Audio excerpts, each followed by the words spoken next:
Sugatan ng aktor na si Dieter Ocampo matapos bumangga minamaneo niya sa sasakyan sa isang dump truck sa Makati City. May unang balita si Darling Kai. Wasak ang unahang bahagi ng SUV na ito matapos sumalpok sa likod ng isang dump truck sa service road na Osmeña Highway southbound bago makarating sa Arnaez Avenue sa Makati City. Sasakyan yan na minamaneho ng aktor na si Dieter Ocampo. Pahirapan ang pag-rescue kay Ocampo na nagtamo ng mga sugat sa katawan. Parang nagre-resist siya, parang ayaw niya magpadala eh. Parang ayaw siyang magpakuha sa mga Red Cross personnel. Kalaunan, naialis din siya sa kanyang sasakyan at isinugod sa ospital. Nangyari ang aksidente pasado hating gabi kanina. Ang nabanggang dump truck nakatigil daw dahil nangongolekta ng basura ang mga garbage collector. Nagdadako to kasi kami dito sir, galing ho sir, bumubulosok. Pagbangga niya dyan, nagulat na lang ho kami, napatakbo nga ako kasi akala ko na nangyari. Nakita ko na lang ho na bumangga na siya dyan. Tapos, pumunta na ako sa presinto, tumawag ako ng polis. Wala namang ibang nasaktan sa insidente. Mag-isa lang daw si Ocampo sa sasakyan. Galing daw siya sa associate business niya, mga kasama niya, ayun. Pag umuwi na, ayun na, nangyari. Yung dump truck Naka-stop dito dahil nagtatrabaho sila Naka-hazard naman yung dump truck. Hindi na siguro napansin. Siguro nakakatulog na siya Positive po, nakainom. Hindi nakapanayam ng GMA News si Ocampo dahil dinala na siya sa ospital. Patuloy ang investigasyon sa insidente. Yan ang unang balita sa Makati, Darlene Kai. Buong puso para sa Pilipino. Good evening everyone. On behalf of Group 2, we welcome you on board for tonight's discussion on torts and damages. This is Ken Omandam. Before I formally proceed to the presentation proper, I would like to acknowledge the members of the team. We have Miss Rochelle Sanaga, Miss Chemkee Quan Taliedo, Miss Suzette Pacanan, Miss Jackie Macasero, Miss Aileen Baldecasa, Miss Catherine Gabronino,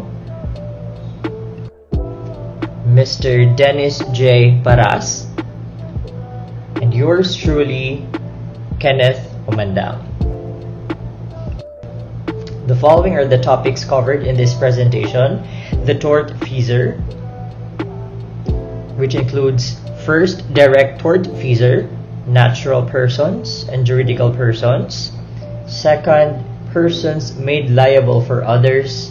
And third, joint tortfeasors.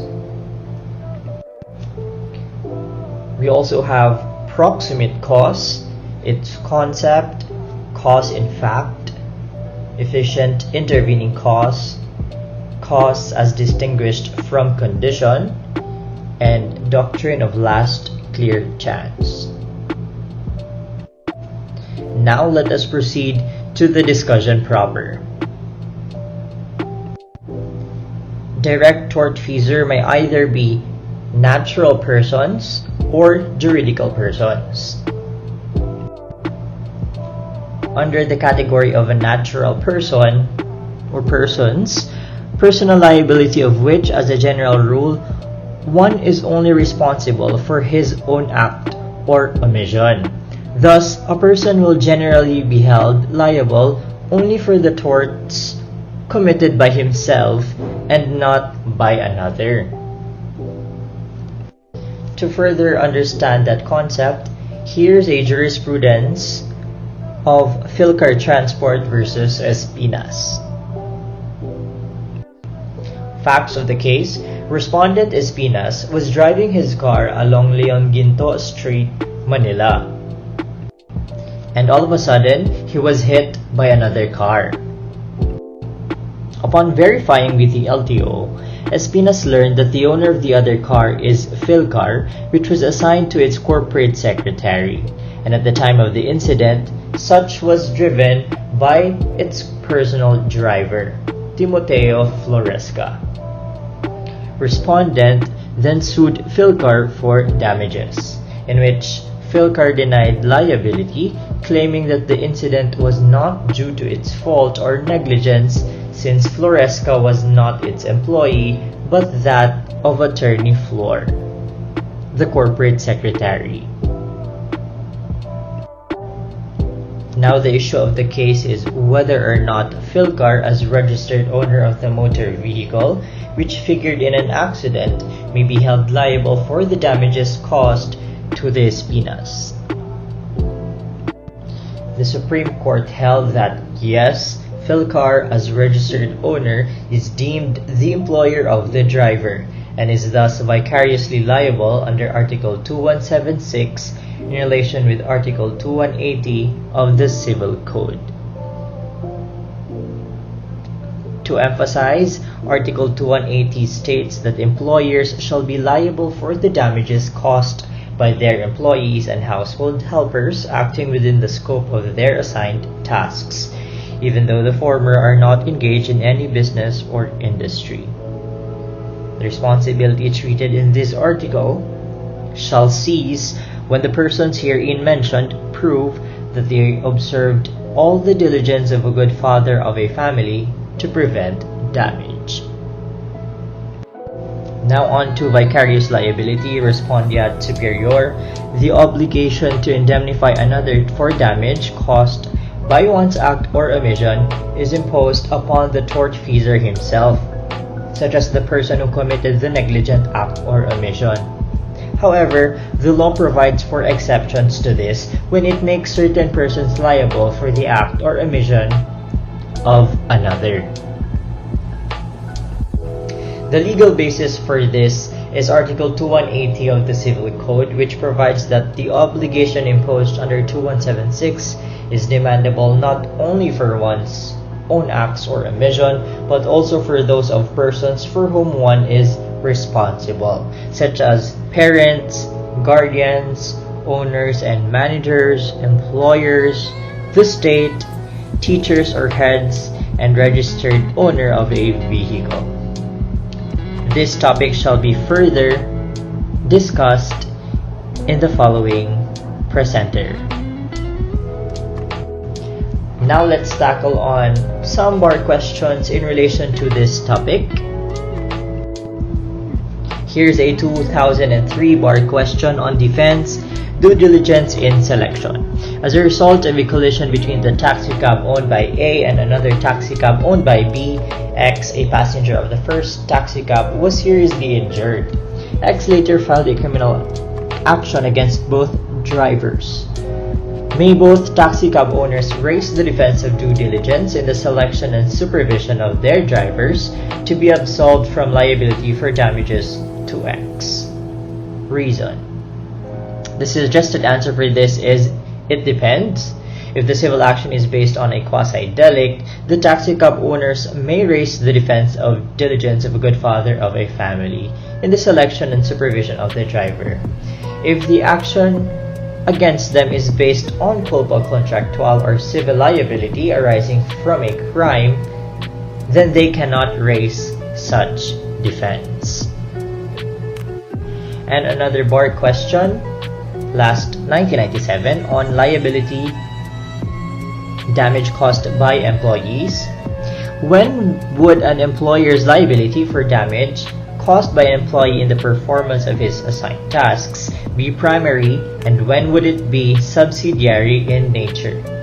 And follow-up question, would the defense of due diligence in the selection and supervision of the employee be available to the employer in both instances?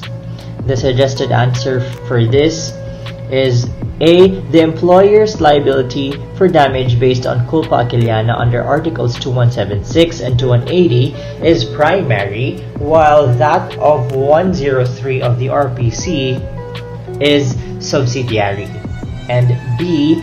The defense of diligence in the selection of and supervision of the employee under Article 2180 of the Civil Code is available only to those primarily liable thereunder, but not to those subsidiarily liable under Article 103 of the Revised Penal Code. Such is the doctrine in the case of Yumol versus Juliano. And now moving forward, another direct tortfeasor could be judicial persons. First on the list is a corporation, and in line of such, our jurisprudence is wanting as to the definite scope of corporate tort.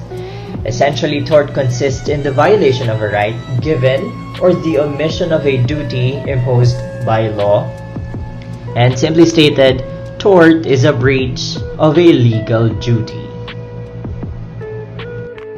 To further appreciate that concept, here's a jurisprudence of Nagiat versus NLRC. Quick facts of the case: Clark Field Taxi Incorporated's president supervised and determined the employment terms of the drivers of their taxi business, while no evidence was offered on the extent of his son's participation in the management or operation of the business.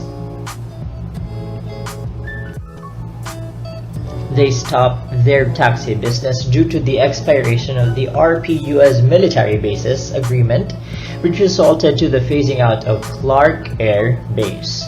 The employees of CFTI who were separated from service because of the said closure filed an action for the payment of their separation pay.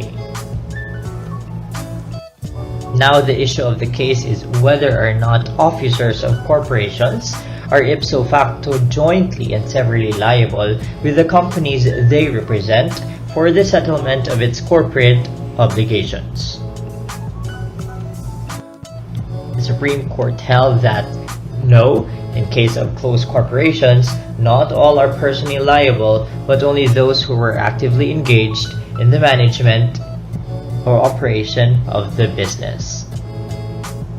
CFTI, in the case at bar, failed to comply with this law-imposed duty or obligation, and consequently its stockholder who was actively engaged in the management or operation of the business should be held personally liable.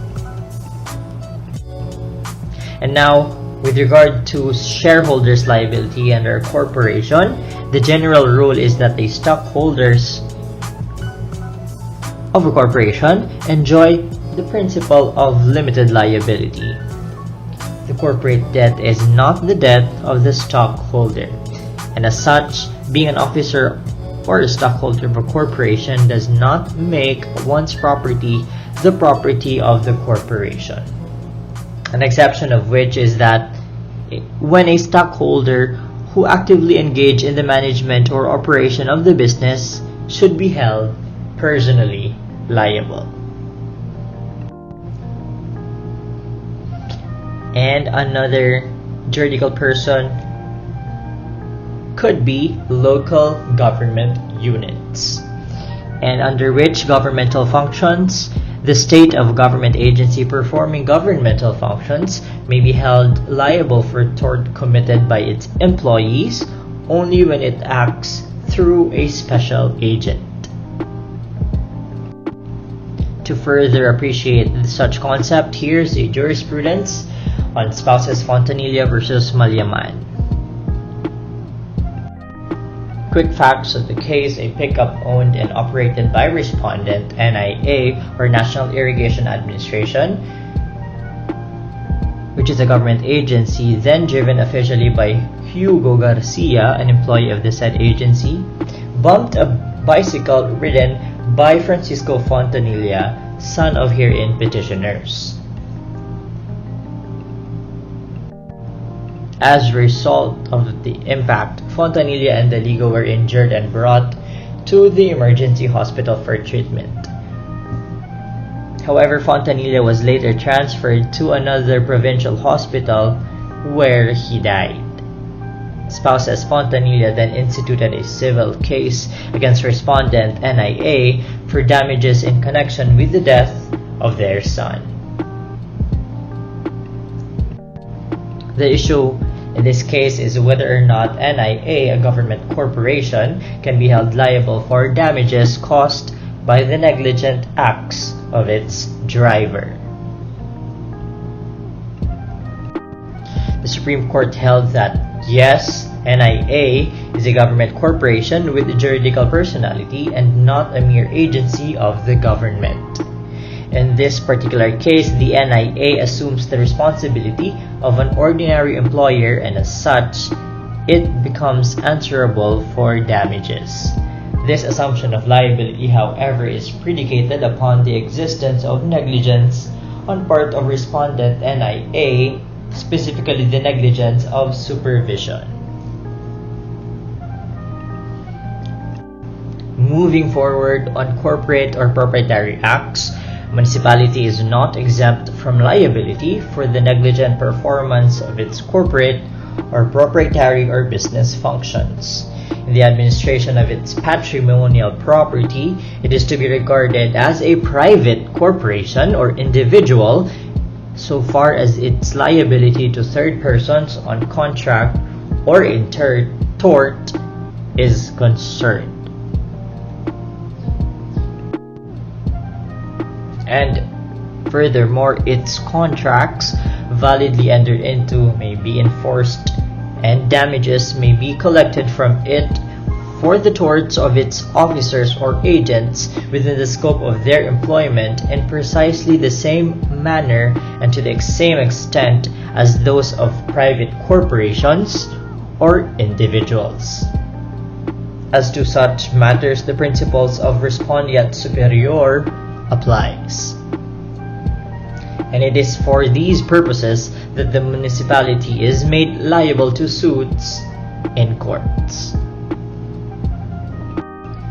And finally, on public roads, streets, bridges, buildings, and other public works, Article 2189 of the Civil Code provides that provinces, cities, and municipalities shall be liable for damages for death of or injuries suffered by any person by reason of the defective condition of roads, streets, bridges, public buildings, and other public works under their control or supervision.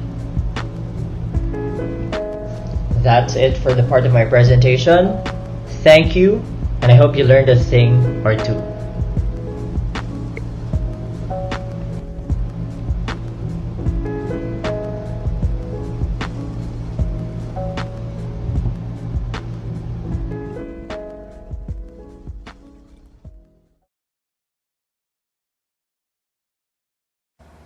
So good evening, everyone. For tonight, we will discuss the topic persons made responsible for others, or Article 2180 of the Civil Code.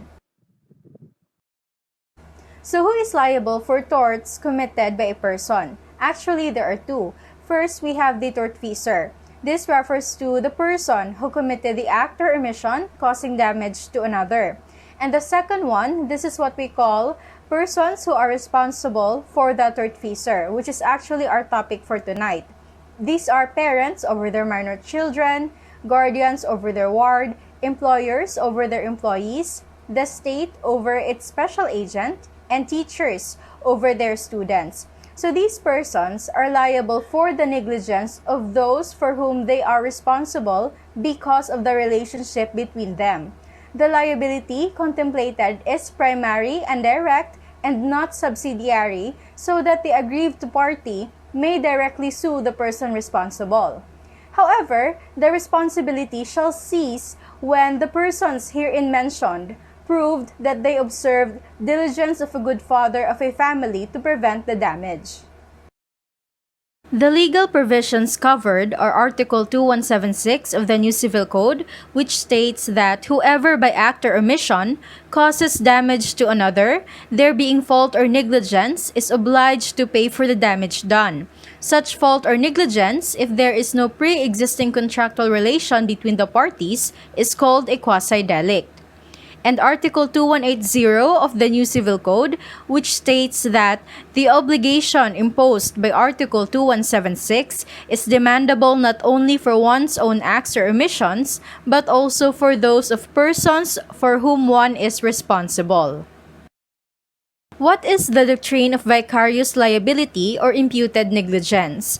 To further explain, this refers to a situation where someone is held responsible for the acts or omissions of another person. The moral responsibility is derived from their failure to exercise due care in one's own acts or in having failed to exercise due care in the selection and supervision of agents or in the control of persons who by reason of their status occupy a position of dependency with respect to the person made responsible for their conduct. The general rule is that whoever committed the act or omission causing damage to another is liable for such damage to the injured person. However, the exception states that in the doctrine of vicarious liability, another person is made responsible for the acts or omissions of another. The essence is the relationship between the person responsible and the one who committed the act or omission. Number 1 is parents' responsibility for their minor children. This is under paragraph 2 of Article 2180, which states that the father, and in case of his death or incapacity, the mother are responsible for the damages caused by their minor children who live in their company. The vicarious liability of parents is always anchored on the parental authority that they have over their unemancipated children. Take note that even if the age of majority has been lowered to 18, the vicarious liability of parents over children living in their company extends until these children reach the age of 21. Parental liability is made a natural or logical consequence of duties and responsibilities of parents, which includes the instructing, controlling, and disciplining of the child. The liability of the parents is also supported under Article 221 of the Family Code, which states that parents and other persons exercising parental authority shall be civilly liable for the injuries and damages caused by the acts or omissions of their unemancipated children. Number 2 is guardians' responsibility for their minors and incapacitated persons.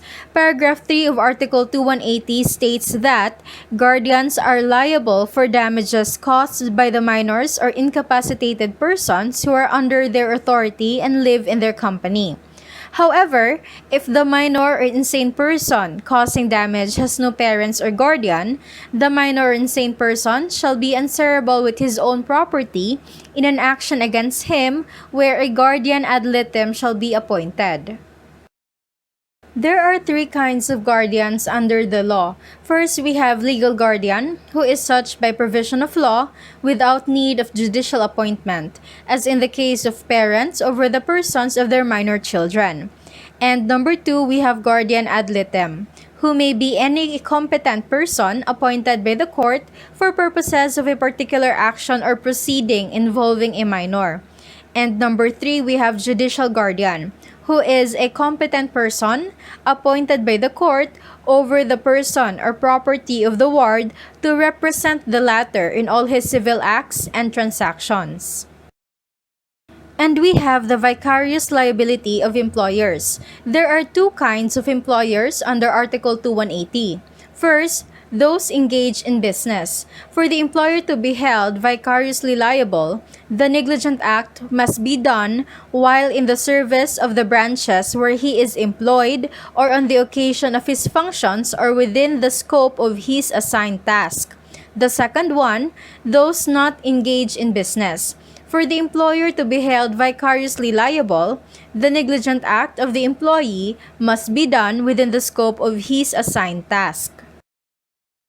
For number 3 is the owners and managers' responsibility for their employees. Paragraph 4 of Article 2180 states that the owners and managers of an establishment or enterprise are likewise responsible for damages caused by their employees in the service of the branches in which the latter are employed or on the occasion of their functions.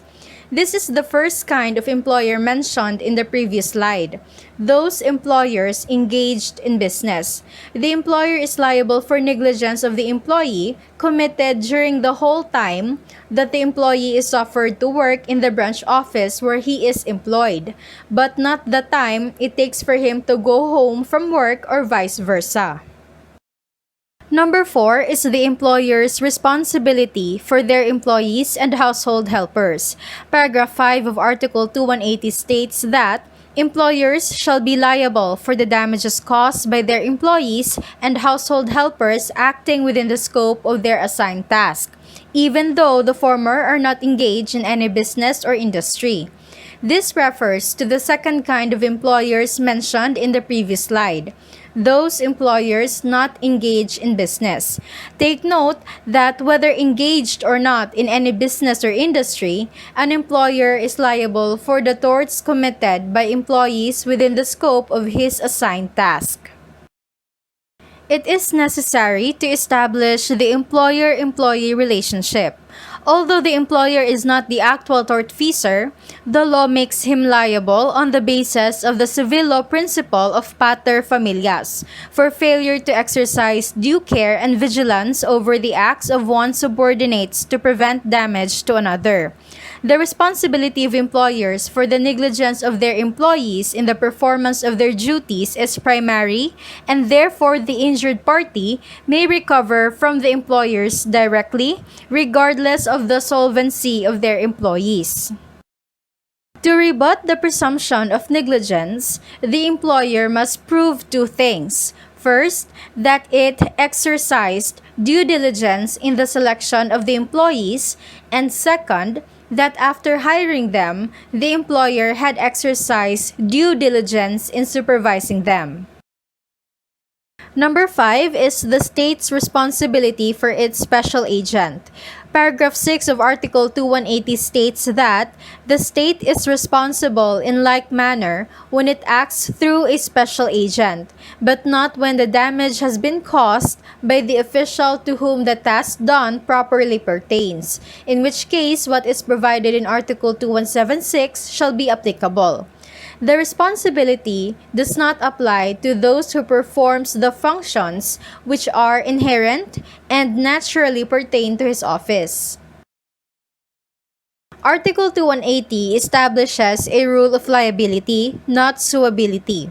The government may be held liable under this rule only if it first allows itself to be sued. Take note that the government is not liable for damages for the negligent acts of its regular officers or employees in the performance of their ordinary functions, only when it acts through a special agent. As to provinces, cities, and municipalities, it is liable for damages for the death, injuries suffered by any person by reason of the defective conditions of roads, streets, bridges, public buildings, and other public works under their control or supervision. 6 is the teacher's responsibility for their pupils, students, or apprentices.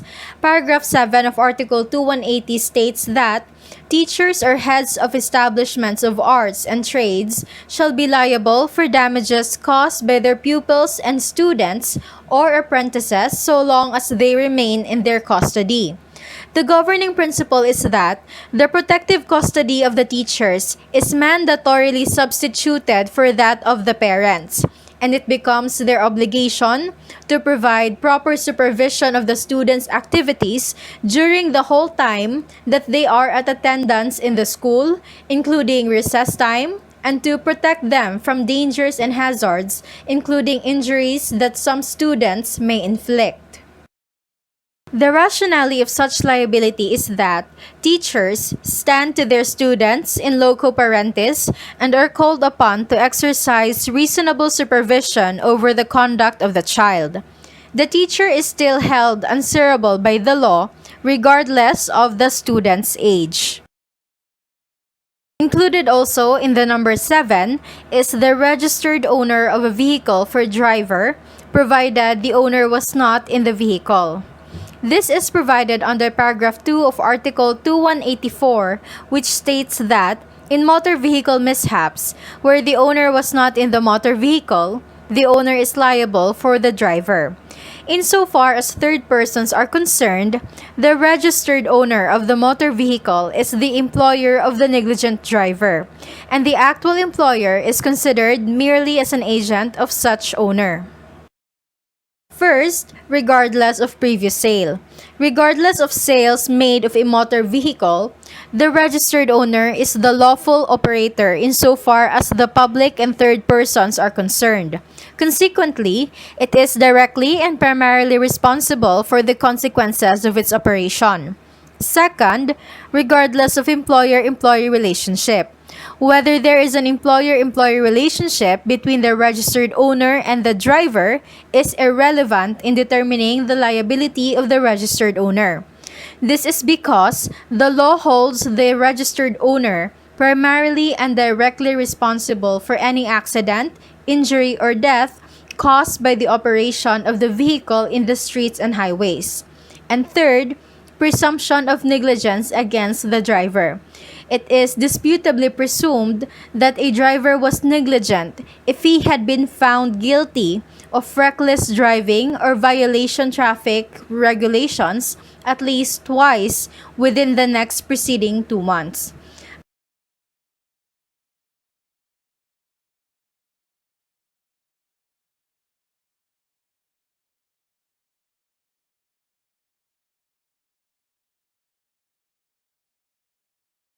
In motor vehicle mishaps, the owner is solidarily liable with his driver if the former, who was in the vehicle, could have, by the use of the due diligence, prevented the misfortune.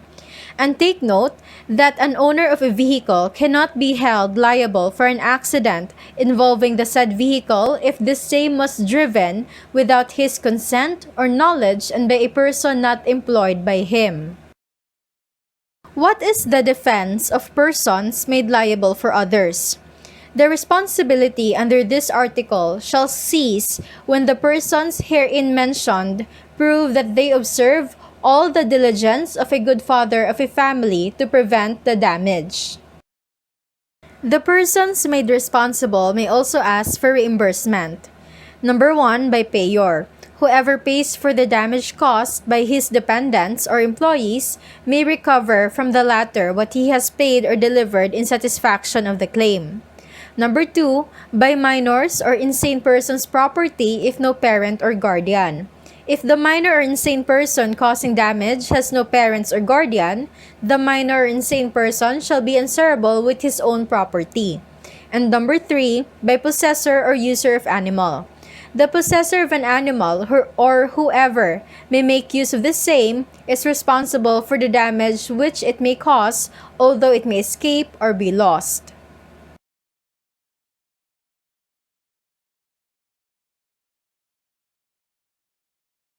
Hello and good day to everyone. I am Dennis J. Paras, and today I will be reporting about Article 2180 of the new Civil Code of the Philippines, also known as Vicarious Liability. Article 2180. The obligation imposed by Article 2176 is demandable not only for one's own acts or omissions, but also for those of persons for whom one is responsible. In this article, there are 6 persons that may be held liable in case the person for whom one is responsible would cause damage to another. These are the following. First, the parents of a minor child. Second, guardians of minors or incapacitated persons.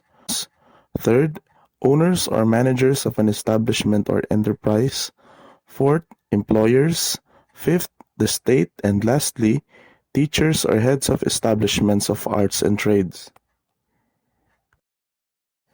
In order for us to have a clear understanding about this provision, let us dive into the case of Pascual Romano versus Crisostomo Pariñas. The facts of the case are as follows. Antonio Pariñas, the minor son of spouses Crisostomo Pariñas, was allowed by his parents to drive a jeep with Edita Romano as the passenger. Because of Antonia's lack of foresight and experience, the vehicle overturned, resulting in the death of Edita Romano. The issue in this case is whether or not the inclusion of the spouses in the complaint as defendants is proper. In its decision, the Supreme Court held in the affirmative. As provided by the first paragraph of Article 2180, the father, and in case of his death or incapacity, the mother, are responsible for the damages caused by the minor children who live in their company. In the instant case, it appears clear from the above that whoever by act or omission causes damage to another, there being fault or negligence, is obliged to pay for the damage done, and this obligation is demandable not only for one's own acts or omissions, but also for those persons for whom one is responsible. Second, guardians are liable for damages caused by the minors or incapacitated persons who are under their authority and live in their company. Aling Marites is the legal guardian of Junior, an 11-year-old orphan from Tondo, Manila. One day, while Aling Marites was out at the sari-sari store to gossip with her friends, Junior went out of the house and had proceeded to spread shards of broken glass and metal spikes on the road. A few minutes later, Randy, a food panda delivery rider, had figured into an accident, which resulted in him acquiring multiple wounds and injuries. It was all because of Junior's gruesome deed. Randy filed a case against Aling Marites, alleging that she is responsible for Junior's deeds. Is he correct?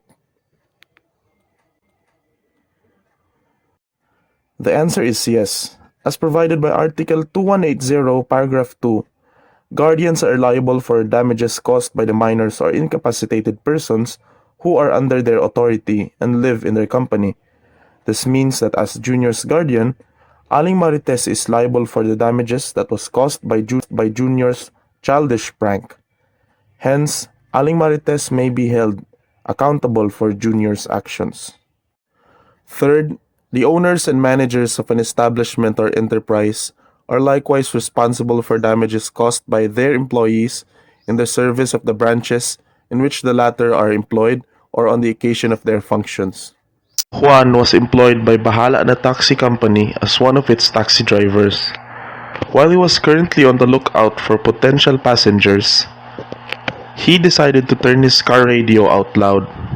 He was enjoying the loud music as he was driving down the city streets. Unbeknownst to Juan, while Petra was crossing the pedestrian lane, she was suddenly hit by a speeding taxi which was driven by the former. As a result, Petra had sustained injuries. She sued the Bahala na taxi company as the employer of Juan for damages. Is her contention proper?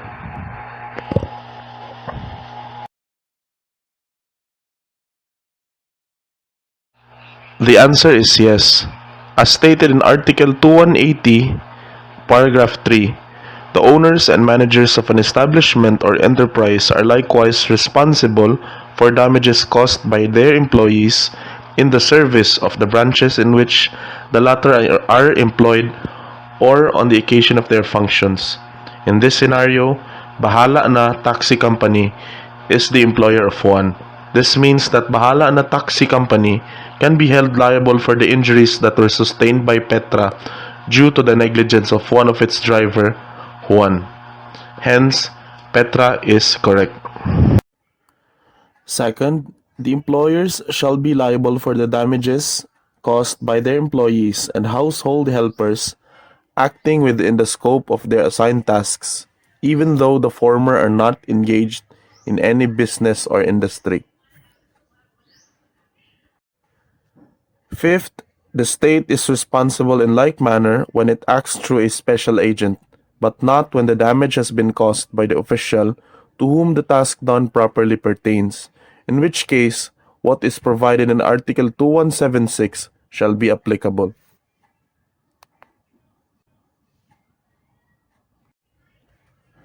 Lastly, teachers or heads of establishments of arts and trades shall be liable for damages caused by their pupils and students or apprentices, so long as they remain in their custody.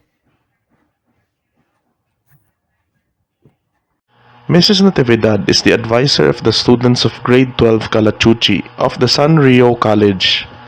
One day, Mrs. Natividad's class went to the Manila Zoo for a field trip. While they were enjoying the sights and sounds of the exotic animals in the zoo, one of her students named Jimboy had wandered around and was separated from the group. He reached the cage of the only living Philippine eagle in the world. Out of sheer exuberance, the boy had fed the endangered bird with stones which he had picked up from the ground. As a result, the bird choked and had died thereafter. The officers of Manila Zoo had sued Jimboy. Is this correct?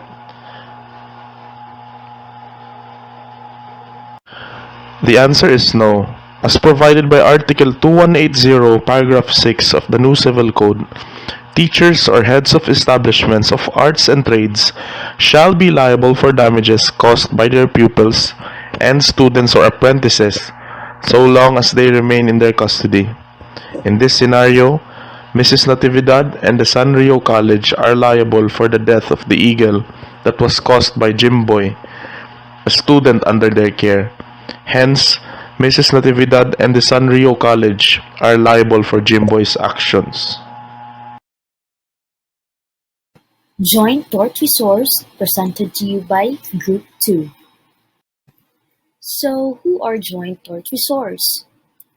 They are all persons who command, instigate, promote, encourage, advise, countenance, cooperate in, aid, or abet the commission of a tort, or who approve of it after it is done, if done for their benefit.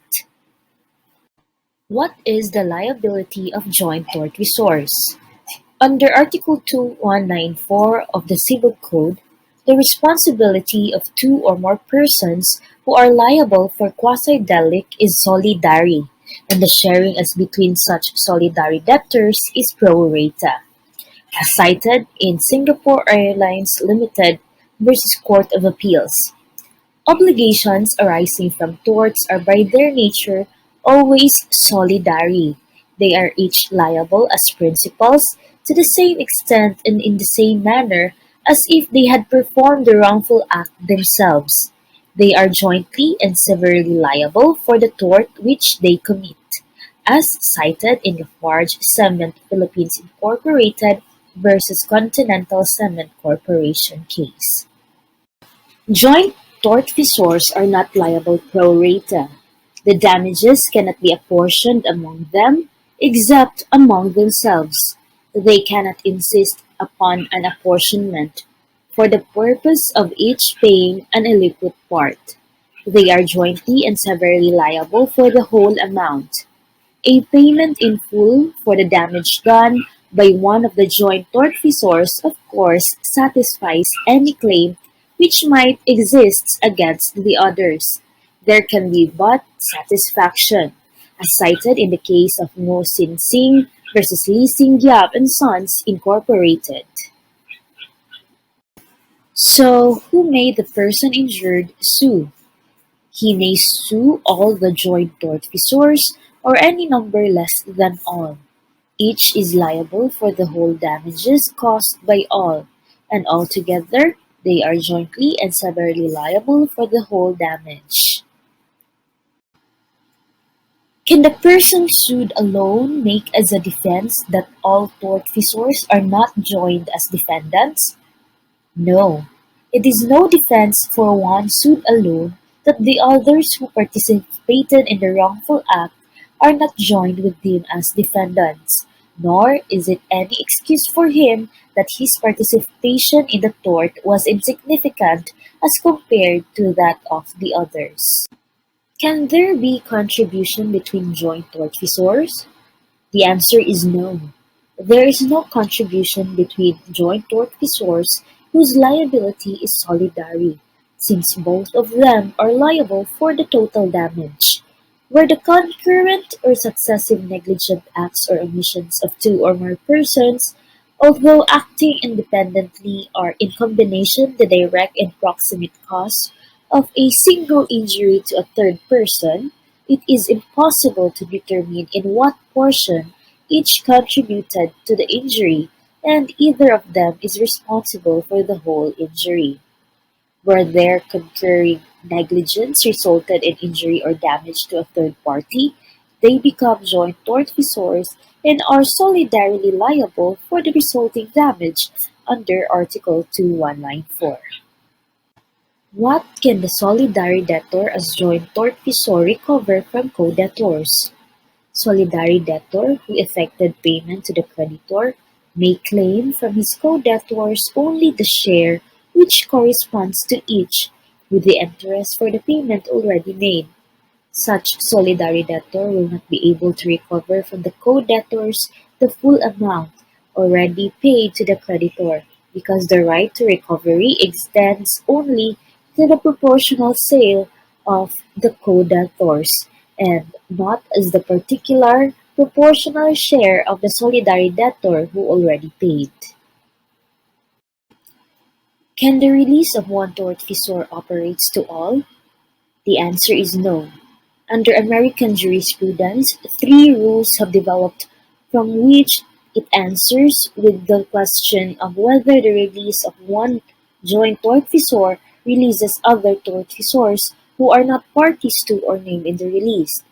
First, under the ancient common law rule, a release of one joint tortfeasor releases all other parties jointly liable, regardless of the intent of the parties. The second is known as the first restatement rule. It states that the release of one co-conspirator normally releases all others unless the plaintiff expressly reserves his right against the others. And the third rule provides that the effect of the release of one co-conspirators shall be determined in accordance with the intentions of the parties. The court observed that to adopt the ancient common law rule would frustrate partial statements and thereby promote litigation, while adoption of the first restatement rule would create a trap for unwary plaintiffs' attorneys. Thus, the Court of the United States adopted the third rule.